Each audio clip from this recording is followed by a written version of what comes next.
ବାହାରେ ବର୍ଷା ହେଉଥିଲା। ମୁଁ ବାରଣ୍ଡାରେ ଠିଆ ହୋଇଥିଲି। ସେଦିନ ମୁଁ ଧଳା ରଙ୍ଗର ନାଇଟ୍ ପିନ୍ଧିଥିଲି।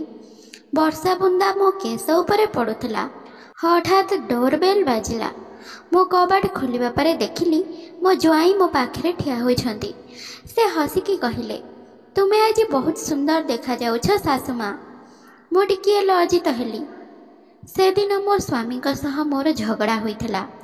ମୁଁ ଚାହୁଁଥିଲି ଆମର ସମ୍ପର୍କ ଭଲ ହେଉ, କିନ୍ତୁ କୌଣସି କାରଣରୁ ଆମେ ପରସ୍ପରଠାରୁ ଦୂରେଇ ଯାଉଥିଲୁ। ସେଦିନ ମୁଁ ଆମ କୋଠରୀକୁ ସୁନ୍ଦର ଭାବରେ ସଜେଇଥିଲି। ମୁଁ ରାତିରେ ମୋ ସ୍ୱାମୀ ଆସିବାକୁ ଅପେକ୍ଷା କରିଥିଲି, କିନ୍ତୁ ହଠାତ୍ ମୋ ଜ୍ୱାଇଁ ରୁମ୍ ଭିତରକୁ ପଶିଗଲେ। ସେ ମଜାକରେ କହିଲେ, ଏହି ସୁନ୍ଦର ସାଜସଜ୍ଜା କାହା ପାଇଁ? ମୁଁ ହସିକି କହିଲି, ଏହା ମୋ ସ୍ୱାମୀଙ୍କ ପାଇଁ ଏକ ଛୋଟ ସରପ୍ରାଇଜ୍। ଏହାପରେ ଜ୍ୱାଇଁ ମଜାକରେ କହିଲେ, ତୁମେ ସ୍ୱାମୀଙ୍କୁ ଯେତେ ସରପ୍ରାଇଜ୍ ଦେବାଟା ଭଲ, କିନ୍ତୁ ମୁଁ ଆସିଲେ କିଛି ଅସୁବିଧା ଅଛି କି ନାହିଁ? ମୁଁ ହସିକି କହିଲି, ନା ନା, ସେମିତି କିଛି ନାହିଁ। ପ୍ରକୃତରେ ଏହା କେବଳ କିଛି ଅଲଗା କରିବାକୁ ଚେଷ୍ଟା କରିଥିଲି। ଏହାପରେ ଜ୍ୱାଇଁ କହିଲେ, ସମ୍ପର୍କ ବେଳେବେଳେ ନିବିଡ଼ କରିବାକୁ ହେଲେ ବେଳେବେଳେ ଏହିଭଳି କରିବାକୁ ପଡ଼ିଥାଏ। ଆପଣଙ୍କୁ ସ୍ୱାମୀଙ୍କ ସହ ପ୍ରେମ ରଖିବାକୁ ପଡ଼ିଥାଏ ଏବଂ ଆପଣ ସର୍ବଦା ଗଭୀର ଭାବରେ ଚିନ୍ତା କରି ଏସବୁ ଭାବିକି କରିଛନ୍ତି। ଏହା ପ୍ରଶଂସନୀୟ। ଆମେ ଦୁଇଜଣ ଏମିତି ହସୁଥିଲୁ ଏବଂ ମଜାକ କରୁଥିଲୁ। ଆମେ କିଛି ସମୟ କଥାବାର୍ତ୍ତା କରିଥିଲୁ ଏବଂ ତାପରେ ଜ୍ୱାଇଁ ମୋତେ କିଛି ନ କହି ବିଛଣାରେ ବସିବାକୁ କହିଲେ। ଆଜିର କାହାଣୀ ଅତ୍ୟନ୍ତ ଖାସ୍, ତେଣୁ ସମସ୍ତେ ପ୍ରସ୍ତୁତ ହୋଇଯାଆନ୍ତୁ ଶୁଣିବା ପାଇଁ। ବନ୍ଧୁଗଣ, ଯଦି ଆପଣଙ୍କୁ ଏହି କାହାଣୀଟି ଭଲ ଲାଗିଥାଏ, ଦୟାକରି ଭିଡ଼ିଓକୁ ଲାଇକ୍ ସେୟାର କରନ୍ତୁ ଏବଂ ଚ୍ୟାନେଲକୁ ସବସ୍କ୍ରାଇବ୍ କରନ୍ତୁ। ମୋତେ 30 ବର୍ଷ ହୋଇଥିଲେ ମଧ୍ୟ ମୁଁ ମୋ ଶରୀରର ବହୁତ ଯତ୍ନ ନେଉଥିଲି। ମୁଁ ଏବେ ବି ନିଜକୁ ଯୁବତୀ ଅନୁଭବ କରୁଥିଲି। ସ୍ୱାମୀଙ୍କ ଅବହେଳା ଯୋଗୁଁ ମୁଁ ଜ୍ୱାଇଁଙ୍କୁ ବହୁତ ଭଲ ପାଉଥିଲି। ମୁଁ ତାଙ୍କୁ ମୋ ମନ କଥା କହିଥିଲି। ମୋ ଜ୍ୱାଇଁ ମୋର ଯନ୍ତ୍ରଣା ବୁଝିପାରିଥିଲେ, ତେଣୁ ସେ ସବୁବେଳେ ମୋ ସାଙ୍ଗରେ ଥିଲେ। ମୁଁ ମୋ ଝିଅର ଜ୍ୱାଇଁଙ୍କ ସହ କିଛି କଥାବାର୍ତ୍ତା କରୁଥିଲି। ହଠାତ୍ ମୋ ସ୍ୱାମୀ ରାହୁଲ ଘରକୁ ଆସିଲେ। ସେ ଆଗରୁ କହିଥିଲେ ଯେ ସେ 1 ଘଣ୍ଟା ପୂର୍ବରୁ ଆସିବେ, କିନ୍ତୁ ସେ ବିଳମ୍ବରେ ଆସିଥିଲେ। ସେ ଘରକୁ ପହଞ୍ଚିବା ପରେ ଜ୍ୱାଇଁ ସହ କଥା ହେଇ ଶୋଇବାକୁ କୋଠରୀକୁ ଚାଲିଗଲେ, କିନ୍ତୁ ମୋ ଆଡ଼କୁ ଲକ୍ଷ୍ୟ କଲେ ନାହିଁ। ମୁଁ ତାଙ୍କ ଉପରେ ବହୁତ ରାଗିଗଲି। ଯେତେବେଳେ ସେ ଘରକୁ ଆସିଲେ, ପ୍ରଥମେ ସେ ଜ୍ୱାଇଁଙ୍କୁ ଆଲିଙ୍ଗନ କରିଥିଲେ, କିନ୍ତୁ ସେ ମୋତେ ଅନେଇଲେ ନାହିଁ, ଯାହା ମୋତେ ଟିକିଏ କ୍ରୋଧିତ କରିଥିଲା। ମୁଁ କୋଠରୀରେ ବସି ଭାବୁଥିଲି, ଜ୍ୱାଇଁ ବି ମୋ ପାଖରେ ବସିଛନ୍ତି। ମୁଁ ଚିନ୍ତାରେ ଏତେ ବୁଡ଼ି ଯାଇଥିଲି ଯେ ହଠାତ୍ ଜ୍ୱାଇଁ ମୋ ପାଖକୁ ହାତ ବଢ଼େଇ କହିଲେ, ଶାଶୁମା, ତୁମେ ଚିନ୍ତିତ କି? ମୁଁ ଟିକିଏ ଆଶ୍ଚର୍ଯ୍ୟ ହୋଇଯାଇଥିଲି। ସେ ହସିକି କହିଲେ, ତେବେ ତୁମେ ଏଠାରେ ଏକୁଟିଆ ରହିବା ବିଷୟରେ କ'ଣ ଭାବୁଛ? ମୁଁ ଟିକିଏ ଲଜ୍ଜିତ ହୋଇ ହସିକି କହିଲି, ନା, ପ୍ରକୃତରେ ସେମିତି କିଛି ନୁହେଁ, କେବଳ କିଛି କାମର ଚିନ୍ତା କରୁଛି। ଯେତେବେଳେ ଆମେ କଥାବାର୍ତ୍ତା କରୁଥିଲୁ, ମୁଁ ତାଙ୍କୁ ଆମର ସଜ୍ଜିତ କୋଠରୀ ଦେଖେଇଲି, ଯାହାକୁ ମୁଁ ରାହୁଲଙ୍କ ପାଇଁ ସଜେଇଥିଲି। ଏହା ବହୁତ ସୁନ୍ଦର, ଜ୍ୱାଇଁ ପ୍ରଶଂସନୀୟ ଭାବରେ କହିଲେ। ମୁଁ ହସିକି କହିଲି, ମୁଁ ଭାବିଥିଲି ମୁଁ ରାହୁଲକୁ ଖୁସି କରିବି, କିନ୍ତୁ ତୁମେ ଆସିଗଲ। ଜ୍ୱାଇଁ କହିଲେ, ବେଳେବେଳେ ସମ୍ପର୍କରେ ମଝିରେ ମଝିରେ ଏହିଭଳି ଛୋଟ ଛୋଟ ସରପ୍ରାଇଜ୍ ଦେବା ଜରୁରୀ ହୋଇଥାଏ। ଏହା ଏକ ଭଲ ଘର ବଜାୟ ରଖିଥାଏ। ତାପରେ ଆମେ କିଛି ସମୟ କଥାବାର୍ତ୍ତା କରିଥିଲୁ ଏବଂ ସେ ମୋତେ କହିଲେ, ଯଦି କିଛି ଅସୁବିଧା ହେବ ତେବେ ମୋତେ କହିବ, ମୁଁ ତୁମ ପାଖରେ ଅଛି। ତାଙ୍କ କଥା ମୋ ମନକୁ ଟିକିଏ ହାଲୁକା କଲା ଏବଂ ମୁଁ ଟିକିଏ ଭଲ ଅନୁଭବ କରିବାକୁ ଲାଗିଲି। ମୋ ସ୍ୱାମୀ ମୋତେ ଭଲ ପାଆନ୍ତି ନାହିଁ। ସେ ସବୁବେଳେ ମୋ ଠାରୁ ଦୂରରେ ରହି ମୋ ସହ ଝଗଡ଼ା କରନ୍ତି। ତେଣୁ ମୁଁ ମନରେ ଭାବିଲି ଯେ ମୁଁ ମୋ ଜ୍ୱାଇଁଙ୍କୁ ମୋ ପାଖରେ ରଖିବି। ମୁଁ ତାଙ୍କୁ ମୋର ସୁଖ ଦୁଃଖ ବିଷୟରେ କହିବି। ପରଦିନ ରାହୁଲ ସବୁଦିନ ଭଳି ନିଜ କାମକୁ ଚାଲି ଯାଇଥିଲେ। ଜ୍ୱାଇଁ ଏବେ ବି ଘରେ ଅଛନ୍ତି। ସେ 10ଟାରେ ଅଫିସକୁ ଯିବାକୁ ପଡ଼ିବ ବୋଲି ମୋତେ କହିଥିଲେ। ଜ୍ୱାଇଁ ଦେଖିବାକୁ ବହୁତ ହ୍ୟାଣ୍ଡସମ୍ ଏବଂ ସୁନ୍ଦର ଏବଂ ତାଙ୍କ ବ୍ୟକ୍ତିତ୍ୱ ଦର୍ଶାଏ ଯେ ସେ ଜଣେ ଦାୟିତ୍ୱବାନ ବ୍ୟକ୍ତି ଅଟନ୍ତି। ସେ ଜଳଖିଆ ଖାଇ କାମକୁ ଯାଇଥିଲେ। ସେ ତାଙ୍କ କାମର ଦାୟିତ୍ୱ ନେଉଥିବାରୁ ମୁଁ ତାଙ୍କ ଉପରେ ବହୁତ ଖୁସି ଥିଲି। ज्वाई जिबा पूर्वरु से मते कहिथिले आपण चाहिए आज संध्यारे कैंडल नाइट डिनर करबा। गतकाली मु ठीक समय आसी आपणकर योजना रे बाधा सृष्टि करथिली। ज्वाई जिबा पूर्वरु से मते कहिले आपण चाहिए आज संध्यारे कैंडल लाइट डिनर करि परिबे। गतकाली मु ठीक समय आसी आपणकर योजना रे बाधा सृष्टि करथिली। आज मु विलंबर फेरिबी, आपण निजे समय बितेई परिबे। मु हसी हसी तांका कथा को शुणुथिली एवं मनरे भाबिली जदि आमे टिके चिंता करिबा तेबे संपर्क केते सुंदर हेई पारे। अपराह्न मु तांका पई रात्रि भोजन प्रस्तुत करिथिली। राहुल सारा दिन मो सह कथबार्ता करि नथिले। संध्यारे घर को आसबा परे से बहुत थकी जाइथिबा परे देखा जाउथिले। आमे एखाटी रात्रि भोजन करिथिलु किंतु मु तांको कोनोसी चाप देई नथिली एवं से बहुत थकी जाइथिबा देखा जाउथिले। वास्तव में राहुल मो स्वामी एवं आम जीवन में समय बितेबा पई आहुरी अनेक सुजोग मिलिबो। तेणु सबुदिन मु तांको आउ किछि न कहि शांति रे सोइबाकु देइथिली। रात्रे से सोई पड़िबा परे मु रोषेई घर सफा करबा आरंभ कली। राति पाखापाखि 10टा हेगला एवं मु नील रंगर गाउन पिंधिथिली। मो ज्वाई ए पर्यंत घर को फेरी नथिले। हठात कबाट खोलिला से घर को आसिले। तापरे मु तांको डाकिबी कि नहीं भाबुथिली एवं से घर भीतर को प्रवेश कले। मु तांको पचारली तुमे कौन खाइछ? से कहिले कि हाँ मु बाहरे खाई के आसीछि। किछि समय पर से तांको कोठरी को गले एवं मु मो रूम को गली। मु सेठारे सोईकी मो ज्वाई को विषय चिंता कली। एहीपरि दिन बीतीगला। मो ज्वाई राति 10टारू अपराह्न 5टा पर्यंत काम करुथिले। से मते अनेक समय रे मो घर काम रे सहाय्य करथिले। एही सहयोग देखि मु भाबिली मो झियो केते भाग्यवान। मो झियो केते भाग्यवान। से जड़े जीवन साथी भाव में एते जत्नवान एवं सहाय्य करुवा व्यक्ति पाइछि। दिने मु राहुल को पोशाक ठीक करुथिली। धोइबा पई तांका सार्ट को अलग करुथिली। हठात मु तांका पैंट पॉकेट रो मुंबई पर टिकेट पाइली।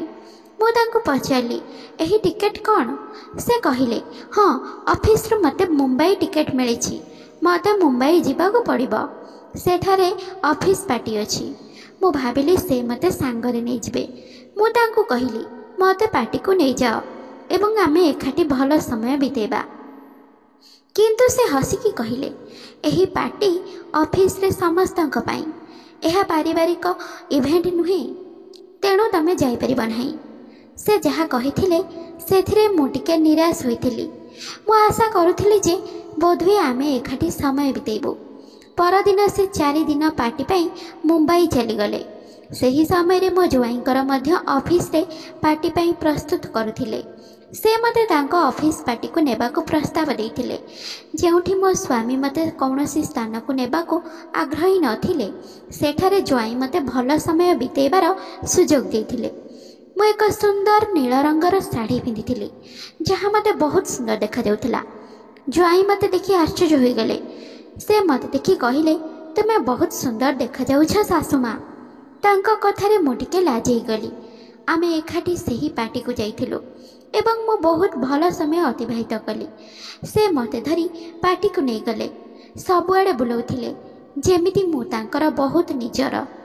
पार्टी रो घर को फेरिबा बाटरे मु तांको पचारली तमे मते पार्टी को काहे नहीं गल?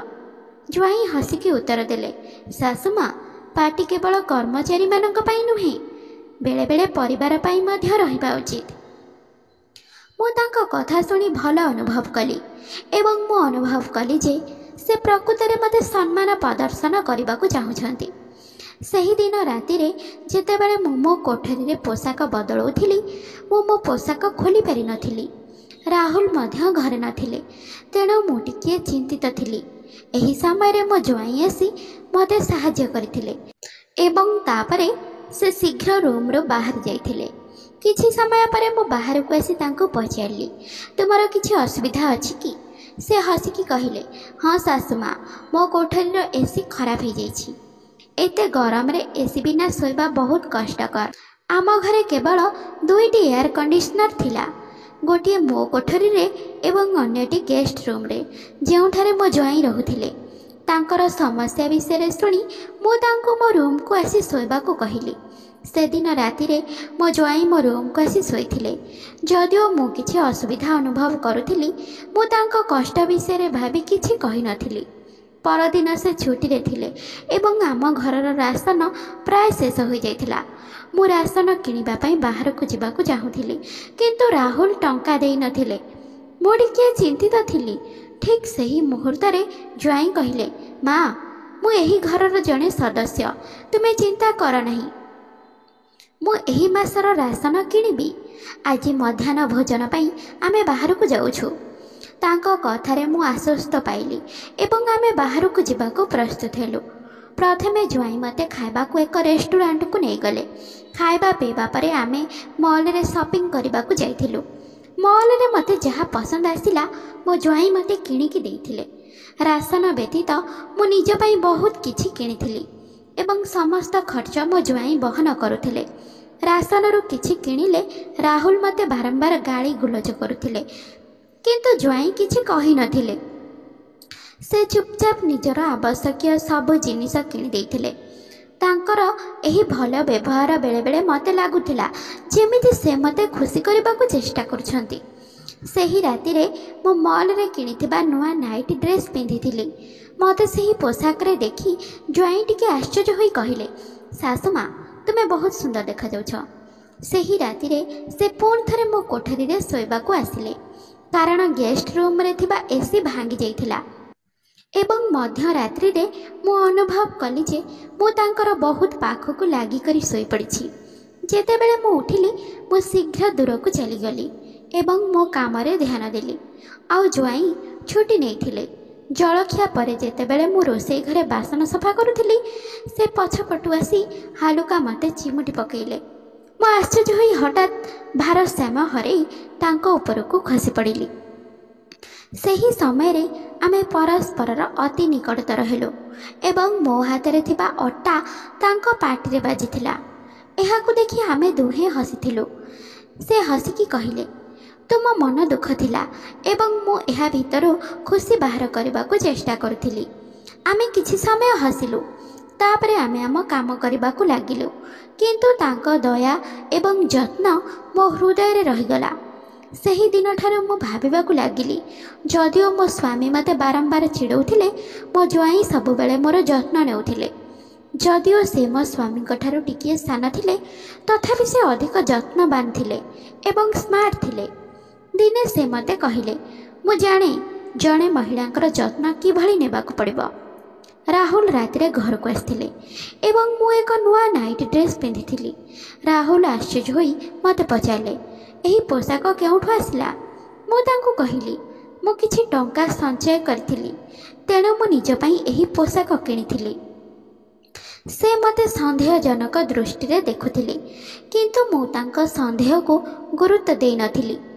ଯିଏ ନିଜ ସ୍ତ୍ରୀର ଯତ୍ନ ନେଉନାହିଁ, ତା'ର କୌଣସି କଥା ବିଷୟରେ ଚିନ୍ତା କରିବାର ଆବଶ୍ୟକତା ନାହିଁ। ମୁଁ ଅନୁଭବ କଲି ଯେ ମୋର ଯତ୍ନ ନେଉଥିବା ବ୍ୟକ୍ତି ଜଣକ ଦାୟିତ୍ୱ ନେଇପାରନ୍ତି, କିନ୍ତୁ ମୋ ଜ୍ୱାଇଁ ସର୍ବଦା ମୋ ସହିତ ସମ୍ମାନର ସହ ବ୍ୟବହାର କରୁଥିଲେ। ମୁଁ ତାଙ୍କ ମନୋଭାବରୁ ଦେଖିପାରୁଥିଲି ଯେ ସେ ମୋର ଠିକ୍ ଭାବରେ ଯତ୍ନ ନେଇପାରିବେ। ମୁଁ ସେତେବେଳେ ବୁଝିଥିଲି ଯେ ଏହି ସମ୍ପର୍କର ଯତ୍ନ ନେବା ଆବଶ୍ୟକ, ଯାହାଦ୍ୱାରା ଏହାର ସୌନ୍ଦର୍ଯ୍ୟ ବଜାୟ ରଖିବ। ସେହି ଦିନଠାରୁ ମୁଁ ରାହୁଲ ଠାରୁ ଟିକିଏ ଦୂରତା ରଖିବାକୁ ଚେଷ୍ଟା କରୁଥିଲି। ପରେ ଉଭୟ ରାହୁଲ ଏବଂ ଜ୍ୱାଇଁ ନିଜ ନିଜ ସମୟରେ ଅଫିସ୍ ଯାଇଥିଲେ। ରୋଷେଇ ଘରେ କାମ କରୁଥିବା ବେଳେ ମୁଁ ଭାବୁଥିଲି, ମୁଁ କ'ଣ ଭୁଲ କରୁଛି? ଜ୍ୱାଇଁଙ୍କ ପ୍ରତି ମୋର ଆକର୍ଷଣ ଓ ମୋ ସ୍ୱାମୀ ରାହୁଲଙ୍କ ପ୍ରତି ଅନ୍ୟାୟ କି? ଏହା ଦୃଷ୍ଟିରେ ଦେଖି ମୁଁ ଏକ ପରୀକ୍ଷଣ କରିବାକୁ ସ୍ଥିର କଲି। ମୁଁ ରାହୁଲ ଏବଂ ଜ୍ୱାଇଁଙ୍କୁ ଏକ ବାର୍ତ୍ତା ପଠାଇଥିଲି, ମୁଁ ବହୁତ ଅସୁସ୍ଥ ଅନୁଭବ କରୁଛି। କବାଟ ଖୋଲା ଅଛି। ମୁଁ ବିଶ୍ରାମ ନେବାକୁ ମୋ କୋଠରୀକୁ ଯାଉଛି। ମେସେଜ ପଠାଇବାର କିଛି ସମୟ ପରେ ଜ୍ୱାଇଁ ଶୀଘ୍ର ଘରକୁ ଆସିଥିଲେ। ରୁମ୍ ଭିତରକୁ ପ୍ରବେଶ କରିବା ମାତ୍ରେ ସେ ମୋ ରୁମ୍କୁ ଆସି ମୋ ଅବସ୍ଥା ଦେଖିବାକୁ ଲାଗିଲେ। ତାଙ୍କ ମୁହଁରେ ଚିନ୍ତା ସ୍ପଷ୍ଟ ଦେଖାଯାଉଥିଲା। ମୁଁ ସେତେବେଳେ ହସିଲି। ଏହି ମଜାକ କରିବାର ସମୟ ନୁହେଁ। ଜ୍ୱାଇଁ ଟିକେ ଆଶ୍ଚର୍ଯ୍ୟ ହୋଇ କହିଲେ, ତୁମେ କହିଛ ତୁମେ ଅସୁସ୍ଥ ଅଛ। ମୁଁ ବହୁତ ଚିନ୍ତିତ ଥିଲି। ପ୍ରକୃତରେ କ'ଣ ହେଲା? ମୁଁ ତାଙ୍କ ହାତ ଧରି କହିଲି, ମୋତେ କିଛି ହେଇନାହିଁ, ମୁଁ ଠିକ୍ ଅଛି। ମୁଁ କେବଳ ପରୀକ୍ଷା କରିବାକୁ ଚାହୁଁଥିଲି କିଏ ମୋ ବିଷୟରେ ଅଧିକ ଚିନ୍ତା କରେ। ତୁମେ ଆଜି ଏହି ପରୀକ୍ଷାରେ ଉତ୍ତୀର୍ଣ୍ଣ ହେଇଛ। ମୋ ଜ୍ୱାଇଁ ମୋତେ ବୁଝିକି ହସିଲେ। ଆମେ ଧୀରେ ଧୀରେ ନିକଟତର ହେଇଥିଲୁ, କିନ୍ତୁ ଠିକ୍ ସେତିକିବେଳେ ରାହୁଲ କୋଠରୀ ଭିତରକୁ ପ୍ରବେଶ କଲେ। ଆମକୁ ଏକାଠି ଦେଖି ଆଶ୍ଚର୍ଯ୍ୟ ହୋଇ ତାଙ୍କ ଆଖି ବଡ଼ ବଡ଼ ହୋଇଗଲା।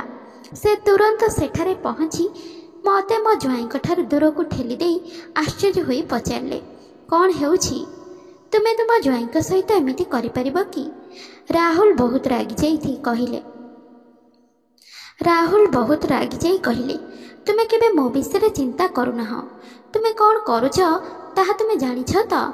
ମୁଁ ଶାନ୍ତ ଭାବରେ ଉତ୍ତର ଦେଲି, ନା ରାହୁଲ, ଯେତେବେଳେ ତୁମେ ତାନିଆଙ୍କ ସହିତ ଅଛ, ତୁମେ ଥରେ ମୋ ବିଷୟରେ ଭାବିଛ କି? ଆଜି ମୁଁ ଜାଣିଥିଲି ତୁମେ ମୋ ବିଷୟରେ କୌଣସି ଖବର ନେବ ନାହିଁ। ତେଣୁ ମୁଁ ଜାଣିଶୁଣି ତୁମକୁ ମୋର ଓ ଜ୍ୱାଇଁଙ୍କର ଗୋଟିଏ ସେଲ୍ଫି ପଠାଇଥିଲି ଏବଂ ମୁଁ ତୁମକୁ ଏକ ମେସେଜ୍ ଲେଖିଥିଲି। ମୁଁ ମଧ୍ୟ ବାର୍ତ୍ତାରେ ଲେଖିଛି, ମୁଁ ତାଙ୍କ ସହ ଭଲ ସମ୍ପର୍କ ସ୍ଥାପନ କରୁଛି। ରାହୁଲ ଆଶ୍ଚର୍ଯ୍ୟ ହୋଇ କହିଲେ, ତାନିଆ, ତୁମେ ଏସବୁ କ'ଣ କହୁଛ? ତାପରେ ମୁଁ ତାଙ୍କର ମିଛର ସମସ୍ତ ପ୍ରମାଣ ଉପସ୍ଥାପନ କଲି। ମୁଁ ତାଙ୍କର ଏବଂ ତାନିଆଙ୍କର ଫଟୋ ଦେଖାଇଲି।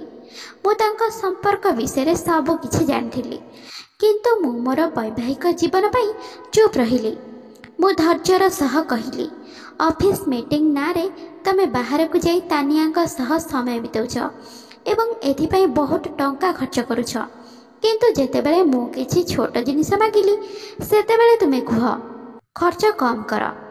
ମୋର ସମସ୍ତ ଅଭିଯୋଗ ଶୁଣି ରାହୁଲ ଆଶ୍ଚର୍ଯ୍ୟ ହୋଇଯାଇଥିଲେ।